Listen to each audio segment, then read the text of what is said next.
Hey everybody! Today's art is being graciously provided by the folks over at Fangamer.net, makers of many delightfully nerdy things. Visit their site with caution, they have a way of convincing you to spend money on things you want. So anyway, all the time I run into this issue, especially in multiplayer games, where the designers are so concerned with balancing the power of the objects in their game that they forget the many other vectors we have to balance on. Today, we're going to talk about how to balance your game for player skill, because it's important, not only for designers, but also for how we as players understand our games. The central idea is this. While raw power is one way to balance a game, you also need to balance for the equation player skill in to power out. Now, this is going to seem strange at first because this should very much not be a linear progression. If something takes X skill to execute and has Y power, then something that takes X plus 2 skill to execute should not have Y plus 2 power. What makes this so counterintuitive to many designers is the fact that, especially in a multiplayer environment, the ratio of power to skill should be higher the lower the amount of skill required to do something, which is very different than saying that the power of something that requires low skill should be You know what, that really got complex in a hurry. Let's just go to some examples. And many of you have probably played Street Fighter at some point. One of the first useful moves you learned was probably E Honda's 100-hand slap, or Chun-Li's kick. They felt awesome to do, they gave you a big advantage over your friends who didn't know them, and you could blaze through the first few computer opponents by simply doing these moves over and over again. This is incredibly important. These are moves that provide a large amount of power for a very small amount of skill, but they are far from being the most powerful skills in the game. In fact, most pro players use these moves only rarely. So why are they there? What do? Well, they give some way for the new player to compete, to not feel completely out of their depth, to not just get totally stomped all the time. They give a comfortable place where the player can come to understand why they might enjoy the game before the game asks them to put in a lot of hours honing their skills, which, in turn, drives us to keep playing and learn more. You want an even better example? Take the noobtube in Call of Duty. Now, because Call of Duty has random matchmaking, very experienced players will often be thrown in with players just putting in the disc for the first time. The only way to make the game engaging for either the skilled players or for the new players is to give the new players something that grants them a lot of power for the low amount of skill required to use it. Hence, the noobtube. You'll never see veterans using it because there are far more powerful tactics available to you once you know what you're doing. But you will occasionally see new players take a veteran out with this underslung grenade launcher.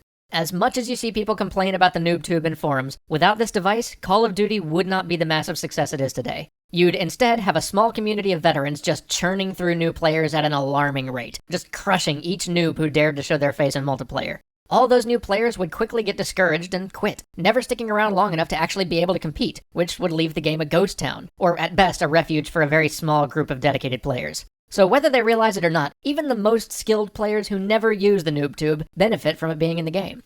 Alright, so hopefully that clears up what balancing for skill is and why it's so important. But just in case you're not sold on it yet, let's talk about what can happen when you don't balance for skill.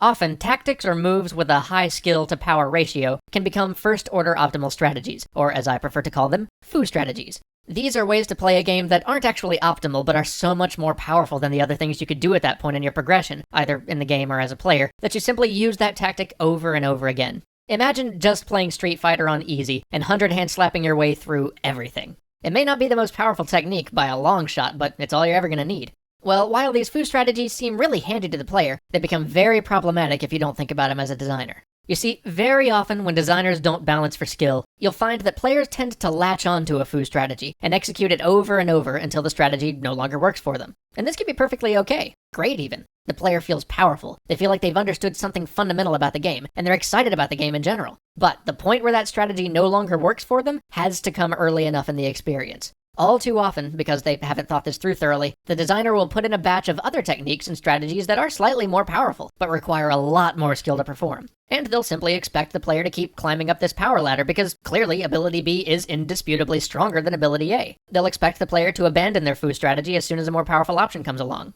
But this is, of course, a fallacy. If Ability B is 10% stronger than Ability A, but 3 times harder to execute, then Ability B is only better if you're a machine. This leads to players blithely continuing to do the easier tactic for as long as it's effective, which leads to one of 2 unfortunate results. A, the player eventually quits because the game becomes routine and they never experience any of the depth the game truly had to offer. Or B, the player eventually gives up because by the time their foo strategy is no longer effective, there's a great deal of skill that the designer expected them to pick up that they never did. Because they haven't been progressing the way the designer intended, they eventually run into a brick wall of a difficulty spike, and end up dropping the game or resenting it for its perceived jump in difficulty. A great example of this was in the early days of StarCraft. When Zerg rushing was first discovered, it was a way simpler tactic to execute than anything else of equivalent power. So a sizable portion of the online community jumped on the bandwagon and learned to rush. Their rankings shot upward and they considered themselves to be pretty good players. Unfortunately, when the Zerg rush was later nerfed, none of these players had any of the skills they needed to pivot to a new strategy. So many of them watched their rankings plummet, and they gave up on the game. They had never been forced to find a new strategy somewhere along that path, which meant that all of the depth the game provided was lost on them, and they quit when they hit a brick wall. Good designers find ways to reward players for deviating from that foo strategy, and present them with challenges which, while not requiring a substantially greater level of skill, does require a new tactic from the player.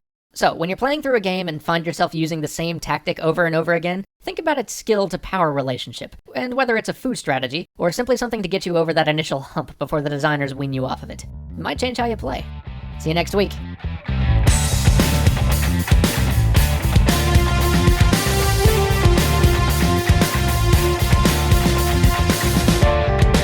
I see them all jumping, and the place is pumping. Fight club's in full effect. We survived the bloodshed with an R you can. One blow to